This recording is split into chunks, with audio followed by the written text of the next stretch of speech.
General science या सामान्य विज्ञान में आज हम परमाणु संरचना से संबंधित टॉपिक पर कंप्लीट डिस्कस करेंगे।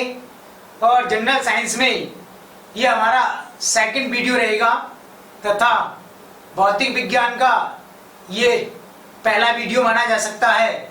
और इसके अलावा हम जितने भी जनरल साइंस के टॉपिक्स हैं उन सब पर आपको वीडियो लेक्चर और स्टडी मटेरियल्स ऑब्जेक्टिव क्वेश्चन उपलब्ध कराएंगे। तो आज हमने इस टॉपिक्स को कम्प्लीटली आपके लिए तैयार किया है और पूरा ध्यान रखा गया है कि जिस प्रकार से एग्जाम में क्वेश्चन पूछे जाते हैं उन सभी क्वेश्चंस के जवाब आपको इस वीडियो लेक्चर से मिल जाए, इसलिए आप बहुत ध्यान से सुनेंगे इसे। आज का टॉपिक है परमाणु संरचना, atomic structure. Atomic structure topic से संबंधित सबसे पहले हम चर्चा करेंगे पदार्थ की संरचना, कंपोजिशन ऑफ मैटर। यानी जिस टॉपिक की शुरुआत तब हुई जब वैज्ञानिकों ने बुनियादी रूप से यह सवाल किया कि संसार में जो भी भौतिक वस्तुएं दिखाई दे रही हैं इनको पदार्थ कहा जाता है। तो ये पदार्थ मोटे रूप में, स्थूल रूप में है। बुनियादी रूप में ये पदार्थ किन कणों से मिलकर के बने हुए हैं। तो ये टॉपिक आरंभ उसी दिन हुआ था जब वैज्ञानिकों ने यह सवाल उठाया कि ये जो मोटे तौर पर वस्तुएं दिखाई दे रही हैं जिनके साथ मनुष्य संसार में जीवन यापन कर रहा है, वास्तव में वस्तुएं कौन से छोटे और सूक्ष्म कणों से मिलकर के बनी हुई है। वहीं से ये रिसर्च अनुसंधान शुरू हो गया और इसके संबंध में सबसे पहले कुछ वैज्ञानिकों ने अपने मत व्यक्त किए और उनमें यह बताया गया कि संसार के सभी पदार्थ या वस्तुएं छोटे सूक्ष्मतम कणों से मिलकर बनी होती हैं जिन्हें परमाणु कहते हैं, एटम्स। तो परमाणु किसी भी पदार्थ का, वस्तु का वह सूक्ष्मतम कण होता है जिससे मिलकर के वस्तु बनी होती है। लेकिन हम उस सूक्ष्मतम कण को इन सूक्ष्म आंखों से देख नहीं सकते हैं, उसे सूक्ष्मदर्शी या माइक्रोस्कोप से ही देखा जा सकता है। और आगे जाकर के जब ये सूक्ष्मतम कण परमाणु आपस में मिल जाते हैं, संयोग करते हैं एक दूसरे से, तब उसे बड़ा कण बनता है जिसे अणु या मॉलिक्यूल्स कहा जाता है। और अणुओं से मिलकर के ये वस्तुएं बनी होती हैं। तो हम जिन वस्तुओं के साथ आज हम जीवन यापन कर रहे हैं वो वास्तव में अणु हैं या अणुओं के संयोग से बनी हुई वस्तुएं हैं।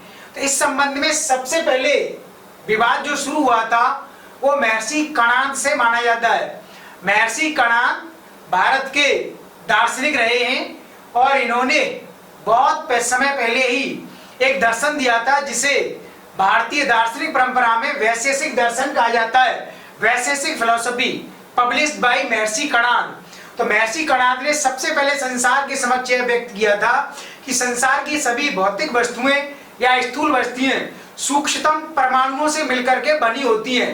लेकिन परमाणु अपने आप में क्या है, परमाणु की क्या क्या विशेषताएं, इस बारे में महर्षि कणाद ने कुछ नहीं कहा, क्योंकि महर्षि कणाद बेसिकली भारत के दार्शनिक हैं और उनका बैकग्राउंड वैज्ञानिक का नहीं रहा। इसलिए दर्शन की भाषा में जो बात कही गई उसे आगे जाकर के यूरोप के वैज्ञानिकों ने साइंस के रूप में व्यक्त किया और दुनिया के सामने उसे रिसर्च के रूप में रखा। तो सबसे पहले परमाणु के संबंध में जो विचार दिया गया 19वीं शताब्दी के आरंभ में ब्रिटेन के वैज्ञानिक जॉन डाल्टन के माध्यम से। तो जॉन डाल्टन जिनका जन्म 18वीं शताब्दी के मध्य में ब्रिटेन में हुआ और 19वीं शताब्दी के आरंभ में या 1810 ईस्वी में उन्होंने परमाणु से संबंधित पूरी की पूरी संरचना को व्यक्त किया और उसी के आधार पर उन्होंने अपना सिद्धांत प्रस्तुत किया जिसे परमाणु सिद्धांत कहा जाता है। तो डाल्टन ने 1810 में परमाणु सिद्धांत प्रस्तुत किया जिसे डाल्टन का एटॉमिक थ्योरी या एटॉमिक प्रिंसिपल कहा जाता है। और डाल्टन ब्रिटेन के वैज्ञानिक हैं। तो डाल्टन ने क्या कहा, डाल्टन ने कहा कि दुनिया के सभी पदार्थ या वस्तुएं सूक्ष्मतम कणों से मिलकर के बने होते हैं और इन सूक्ष्मतम कणों को परमाणु कहा जाता है। और ये परमाणु अविभाजित होते हैं, अर्थात परमाणु के भीतर कोई अन्य कण नहीं होते, परमाणु के भीतर कोई और अन्य संरचना नहीं होती, परमाणु को विभाजित नहीं किया जा सकता और ये परमाणु ही स्वतंत्र अस्तित्व के रूप में रहते हैं, यानी परमाणुओं का स्वतंत्र अस्तित्व होता है। तो दुनिया के सामने सबसे पहले 1810 में या 19वीं शताब्दी के आरंभ में डाल्टन ने परमाणु सिद्धांत के माध्यम से आश्चर्यजनक तथ्य प्रस्तुत किए और काफी समय तक, लगभग 100 साल तक डाल्टन की थ्योरी को संसार ने माना। लेकिन आगे जाकर के 100 साल के पश्चात डाल्टन के सिद्धांत को रदरफोर्ड नामक दूसरे वैज्ञानिक ने चैलेंज किया और इसे चुनौती दी। रदरफोर्ड, जिनका जन्म न्यूजीलैंड में हुआ था, लेकिन उन्होंने बाद में अपना भौतिकी, फिजिक्स से संबंधित अनुसंधान ब्रिटेन देश में किया और 1908 से लेकर के 1911 के बीच में इन्होंने डाल्टन द्वारा दिए गए परमाणु सिद्धांत में करेक्शन किया, संशोधन किया और डाल्टन की थ्योरी को दुनिया के समक्ष नए रूप में प्रस्तुत किया। इसलिए रदरफोर्ड ने डाल्टन के सिद्धांत में संशोधन किया है और रदरफोर्ड ने जो कुछ कहा उसे आगे जाकर के अन्य विद्वानों के माध्यम से, वैज्ञानिकों के माध्यम से संशोधन किया जाएगा। तो रदरफोर्ड जो ब्रिटेन के ही वैज्ञानिक कहलाए बाद में, उन्होंने क्या कहा?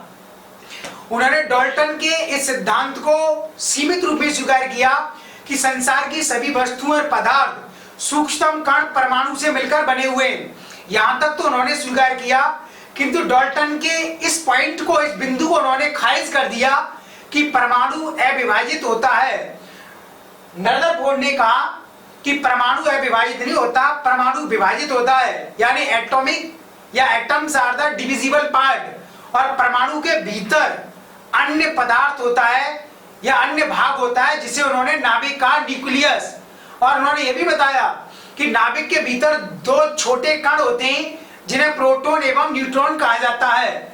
तो परमाणु से आगे की जो थ्योरी है, जो सिद्धांत है, वो रदरफोर्ड ने प्रस्तुत की कि परमाणु के भीतर एक भाग और होता है जिसे नाभिक, न्यूक्लियस कहा जाता है। इसलिए रदरफोर्ड का सिद्धांत आगे जाकर के क्या कहलाया? नाभिकीय सिद्धांत, न्यूक्लियस थ्योरी। तो ध्यान रखेंगे, परमाणु सिद्धांत जॉन डाल्टन ने दिया है, परमाणु के भीतर नाभिक होता है, यह सिद्धांत रदरफोर्ड ने दिया है। तो नाभिकीय सिद्धांत, न्यूक्लियस थ्योरी रदरफोर्ड की मानी जाती है। और नाभिक के भीतर 2 छोटे कण होते हैं जिन्हें प्रोटॉन और न्यूट्रॉन कहा जाता है और परमाणु के बाहर इलेक्ट्रॉन चक्कर लगाता है। ये पूरी की पूरी थ्योरी आगे जाकर के रदरफोर्ड के द्वारा प्रस्तुत की गई। और रदरफोर्ड ने अपना अनुसंधान संबंधी कार्य, रिसर्च जो कार्य है, जे थॉमसन के नेतृत्व में किया। यानी जे थॉमसन के शिष्य के रूप में रदरफोर्ड ने लंबे समय तक कार्य किया है और जे थॉमसन के बारे में अभी हम आगे डिस्कस करेंगे। रदरफोर्ड ने दुनिया को यह बताया कि जो परमाणु के भीतर नाभिकीय सिद्धांत है, यह प्लम पुडिंग मॉडल पर कार्य करता है। प्लम पुडिंग मॉडल का अर्थ यह है कि उन्होंने डाल्टन के सिद्धांत में करेक्शन करके कह दिया कि परमाणु के भीतर लड्डू जो होता है, बूंदी का लड्डू, बूंदी के लड्डू में जिस प्रकार से इलायची के दाने होते हैं, उसी प्रकार परमाणु के भीतर नाभिक होता है और नाभिक के भीतर प्रोटॉन और न्यूट्रॉन जैसे कण होते हैं। जिस तरीके से लड्डू होता है उसमें इलायची के दाने चिपके होते हैं, उसी प्रकार परमाणु के भीतर प्रोटॉन और न्यूट्रॉन होते हैं, परमाणु के बाहर इलेक्ट्रॉन चक्कर लगाता है।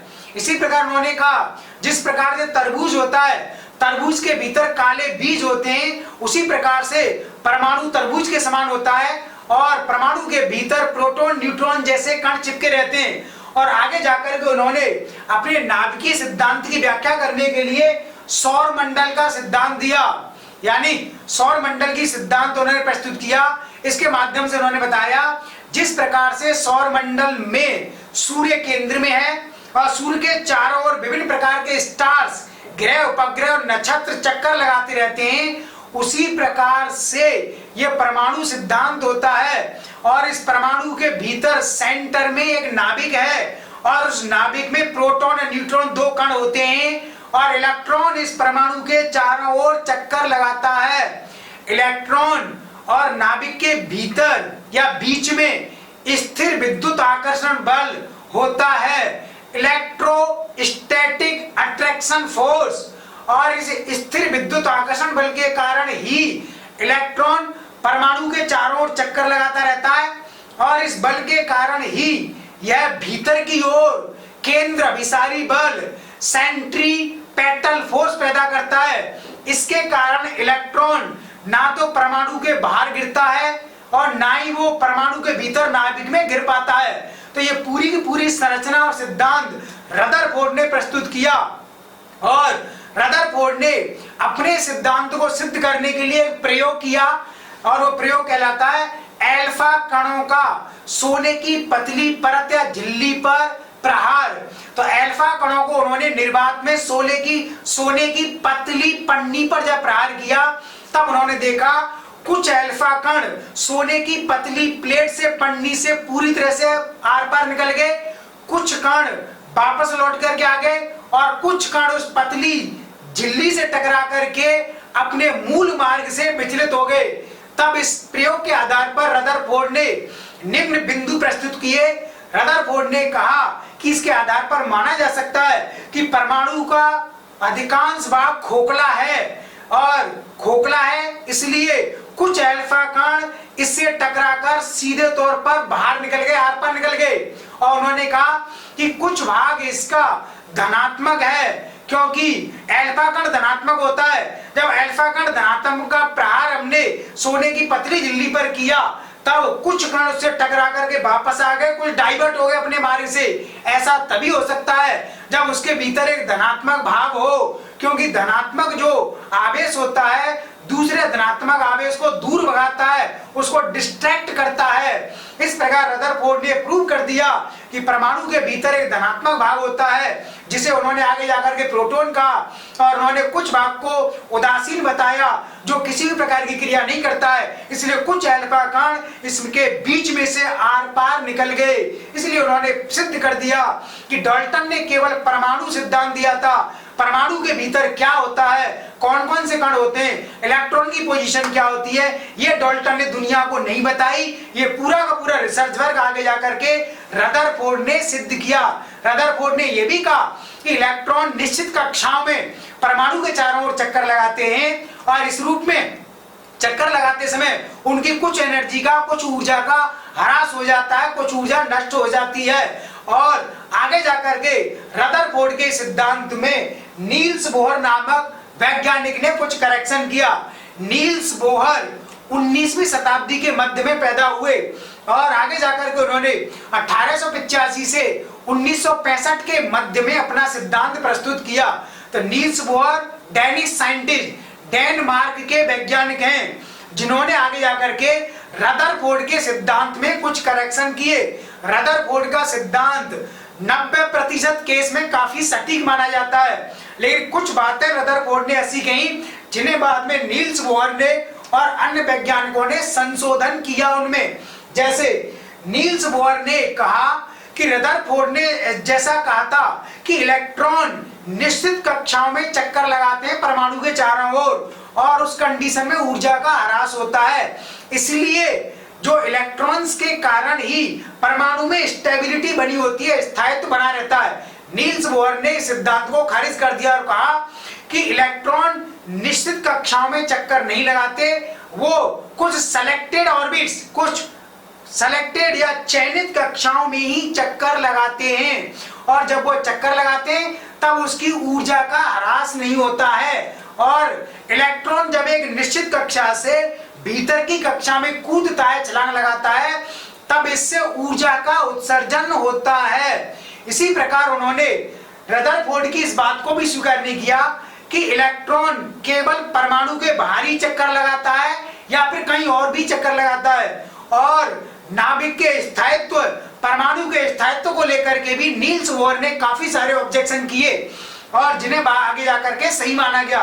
नील्स बोहर ने अपना सिद्धांत मैक्स प्लांक के क्वांटम सिद्धांत के आधार पर प्रस्तुत किया।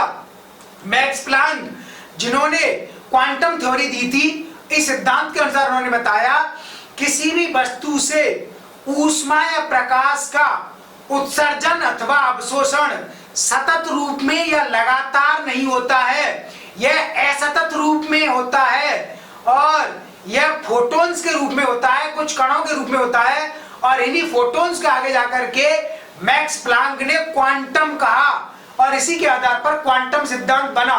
तो क्वांटम सिद्धांत के आधार पर ही नील्स बोहर ने रदरफोर्ड के सिद्धांत में करेक्शन किया। इस प्रकार संसार की वस्तुओं के संदर्भ में यह रिसर्च काफी आगे बढ़ गया। कि संसार की जिन वस्तुओं के साथ हम जीवन यापन कर रहे हैं वो मोटे रूप में, स्थूल रूप में हैं, लेकिन बुनियादी रूप में ये वस्तुएं परमाणुओं से मिलकर बनी होती हैं। परमाणु विभाज्य होता है, ये रदरफोर्ड ने क्लियर कर दिया। परमाणु के भीतर नाभिक होता है, नाभिक के भीतर प्रोटॉन न्यूट्रॉन होते हैं, परमाणु के बाहर इलेक्ट्रॉन चक्कर लगाता है। यहां तक का रिसर्च पूरा हो गया और इसी रिसर्च को आधुनिक काल में 21वीं शताब्दी में दुनिया के सभी वैज्ञानिक फ्रांस और स्विट्जरलैंड की सीमा पर एक प्रयोग के माध्यम से कर रहे हैं।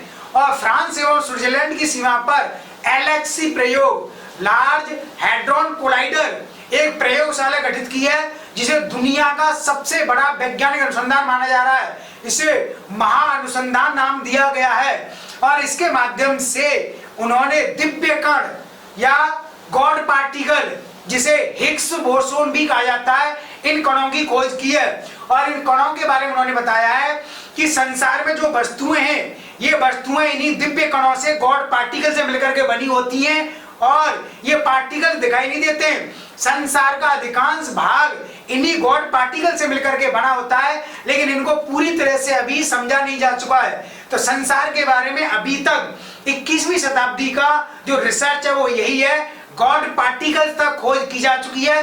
गॉड पार्टिकल्स के आगे क्या होगा इस पर अभी रिसर्च चल रहा है। तो परमाणु संरचना के संबंध में हमने आपको 19वीं शताब्दी के आरंभ से लेकर के 21वीं शताब्दी में जो प्रयोग हो रहा है, LHC प्रयोग, जिसको आपने विभिन्न रूपों में पढ़ा है, वहां तक की पूरी हिस्ट्री हमने आपके समक्ष प्रस्तुत की है। अब इससे संबंधित कुछ अन्य संरचना है, परमाणु की आंतरिक संरचना क्या होती है उसे समझा जाएगा। परमाणु की आंतरिक संरचना के संबंध में हमने आपके लिए एक टेबल प्रस्तुत की है और इस टेबल पर काफी सारे क्वेश्चन पूछे जाते हैं, तो आप ध्यान से सुनेंगे। परमाणु की संरचना के संबंध में दो प्रकार के कण या पार्टिकल्स माने जाते हैं। 4 कण स्थायी कण होते हैं, परमानेंट पार्टिकल्स, जिन्हें द्रव्यमान कण भी कहा जाता है। 4 कण अस्थायी कण होते हैं, टेम्परेरी पार्टिकल, जिन्हें ऊर्जा कण भी कहा जाता है। तो ये क्वेश्चन कई बार पूछा जाता है, निम्न में से कौन से स्थायी कण है या द्रव्यमान कण है, और निम्न में से कौन से अस्थायी कण है या ऊर्जा कण है। द्रव्यमान कण, स्थायी कण का अर्थ होता है जो कभी नष्ट नहीं होते, जो हमेशा अपनी प्रॉपर्टी में स्थिर बने रहते हैं, और अस्थायी कण या ऊर्जा कण का अर्थ होता है जिनकी संरचना में परिवर्तन होता रहता है, जिनका जीवन काल निश्चित होता है। तो सबसे पहले द्रव्यमान कण या स्थायी कण है 4। इनमें पहला कण है पॉइंट 1 इलेक्ट्रॉन। इलेक्ट्रॉन के खोजकर्ता फाउंडर कौन है? J Thomson. इलेक्ट्रॉन को जे थॉमसन ने 1899 में खोजा था।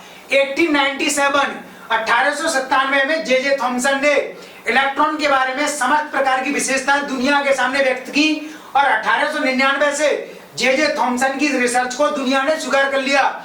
जे थॉमसन का पूरा नाम है जोसेफ जॉन थॉमसन और जे थॉमसन ब्रिटेन के वैज्ञानिक थे और इनका समय है 1856 से 1940 तक। तो जे थॉमसन ब्रिटेन के भौतिक विज्ञानी थे। उन्होंने भौतिकी के क्षेत्र में काफी रिसर्च किए और आगे जाकर के उन्हें इस कार्य के लिए नोबेल पुरस्कार भी दिया गया। उन्होंने बताया कि इलेक्ट्रॉन एक ऋणात्मक कण होता है, इस पर ऋणात्मक चार्ज आवेश होता है और इस आवेश की मात्रा कितनी होती है 1.6 गुणा 10⁻⁻⁹ आवेश का मात्रक होता है कूलम। इतना आवेश होता है और इस आवेश की मात्रा को या इस आवेश को आगे जाकर के मिलीकन नामक वैज्ञानिक ने सिद्ध किया। तो आवेश की मात्रा मिलीकन नामक वैज्ञानिक के द्वारा सिद्ध की गई है। और इलेक्ट्रॉन का द्रव्यमान कितना होता है? मास। इलेक्ट्रॉन का द्रव्यमान नगण्य माना जाता है, काफी कम, जो 9.1 इंटू 10⁻31 किलोग्राम होता है। तो ये पहला स्थायी कण हुआ। इसकी ये इतनी सारी प्रॉपर्टीज हैं, इतनी जानकारी आपको इसके बारे में याद रखनी है जो ऑब्जेक्टिव क्वेश्चन में आईएएस से लेकर के सभी सबऑर्डिनेट एग्जाम में पूछा जाता है। दूसरा स्थायी कण है प्रोटॉन। प्रोटॉन की खोज गोल्डस्टीन नामक वैज्ञानिक के द्वारा की गई। यूजेन गोल्डस्टीन जर्मनी के वैज्ञानिक थे और यूजेन गोल्डस्टीन ने एनोड किरण के आधार पर प्रोटॉन की खोज की और आगे जाकर के प्रोटॉन की प्रॉपर्टीज विशेषताओं के बारे में पूरी जानकारी रदरफोर्ड ने दी। इसलिए प्रोटॉन के साथ दोनों जुड़े हुए, गोल्डस्टीन और रदरफोर्ड। गोल्डस्टीन का पूरा नाम यूजेन गोल्डस्टीन है, जो जर्मनी के वैज्ञानिक हैं, और इन्होंने प्रोटॉन की विशेषता नहीं बताई थी, केवल प्रोटॉन को एनोड किरण के आधार पर खोजा था। प्रोटॉन धनात्मक कण होता है, प्रोटॉन की अन्य विशेषताएं क्या होती हैं, यह परमाणु के भीतर नाभिक में होता है, ये सभी विशेषताएं रदरफोर्ड के द्वारा बताई गई। इसलिए प्रोटॉन से दोनों वैज्ञानिक जुड़े हुए ध्यान रखेंगे। और रदरफोर्ड ने प्रोटॉन की सभी विशेषताएं 1911 में व्यक्त की और उन्होंने बताया कि प्रोटॉन धनात्मक कण होता है और इस पर जो आवेश है ये इलेक्ट्रॉन के आवेश के बराबर होता है, किंतु यह अपनी प्रकृति में ऋणात्मक ना होकर के धनात्मक होता है। और प्रोटॉन का द्रव्यमान इलेक्ट्रॉन के द्रव्यमान से ज्यादा होता है, अधिक होता है, जो 9.1 इंटू 10 की घात -27 किलोग्राम होता है। तीसरा स्थायी कण पॉजिट्रॉन, पॉजिट्रॉन या इसे एंटी कण, एंटी पार्टिकल या प्रतिकण भी कहा जाता है। पॉजिट्रॉन इलेक्ट्रॉन का विपरीत कण होता है। इसकी खोज एंडरसन के द्वारा की गई है और इस पर आवेश इलेक्ट्रॉन के समान होता है, क्योंकि इलेक्ट्रॉन का विपरीत कण उल्टा कण है और इसका द्रव्यमान इलेक्ट्रॉन के बराबर होता है। चौथा स्थायी कण एंटी प्रोटॉन, यह प्रोटॉन का विपरीत कण होता है और इसकी खोज की गई है सैगरे के द्वारा। इसका आवेश प्रोटॉन के समान होता है और इसका द्रव्यमान प्रोटॉन के समान होता है। तो ये चार स्थायी कण है, द्रव्यमान कण है, इनकी इतनी विशेषताएं आपको याद रखनी है। इसी प्रकार के क्वेश्चन सभी एग्जाम में पूछे जाते हैं।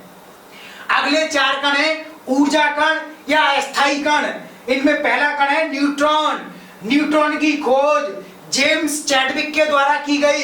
जेम्स चैडविक ब्रिटेन के वैज्ञानिक हैं और 1932 में उन्होंने न्यूट्रॉन की खोज की और उन्होंने न्यूट्रॉन की सभी विशेषताएं बताई और उन्होंने बताया न्यूट्रॉन काफी अस्थायी कण होता है और इसका जीवन काल लगभग 17 मिनट होता है और न्यूट्रॉन पर आवेश नहीं होता है। न्यूट्रॉन चार्जलेस, आवेश रहित या इस पर शून्य आवेश होता है, किंतु इसका द्रव्यमान प्रोटॉन के द्रव्यमान के समान होता है।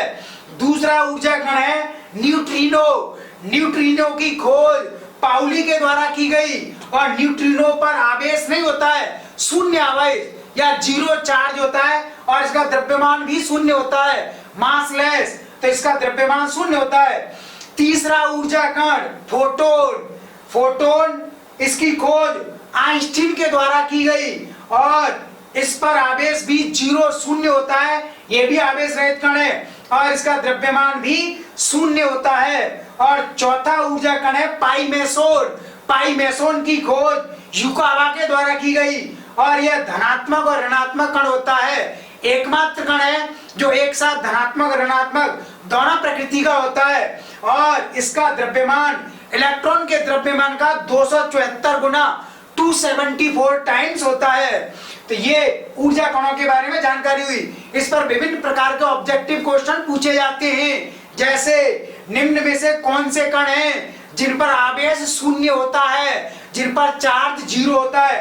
तो तीन कण दिख रहे हैं टेबल में आपको, न्यूट्रॉन, न्यूट्रिनो और फोटोन। निम्न में से कौन से कण हैं जिनका द्रव्यमान शून्य होता है, तो टेबल में दिख रहा है आपको, दो कण हैं, न्यूट्रिनो और फोटोन। निम्न में से ऐसा कौन सा कण है जिसका द्रव्यमान इलेक्ट्रॉन के द्रव्यमान का 274 गुना होता है, पाइमेसोन। ये क्वेश्चन कई बार पूछा गया है। निम्न में से कौन सा कण है जो एक साथ धनात्मक और ऋणात्मक होता है, ये है पाइमेसोन। ठीक है, तो टेबल के बारे में ये 8 कण है, इन 8 कणों को अच्छे से आप याद कर लेंगे और इन्हीं से संबंधित क्वेश्चन पूछे जाते हैं। जो कॉन्सेप्ट आपको पीछे बता दिया गया है उसके आधार पर आप आईएएस एग्जाम में जो कॉन्सेप्ट वाइज क्वेश्चन पूछे जाते हैं उनका आप जवाब दे सकते हैं।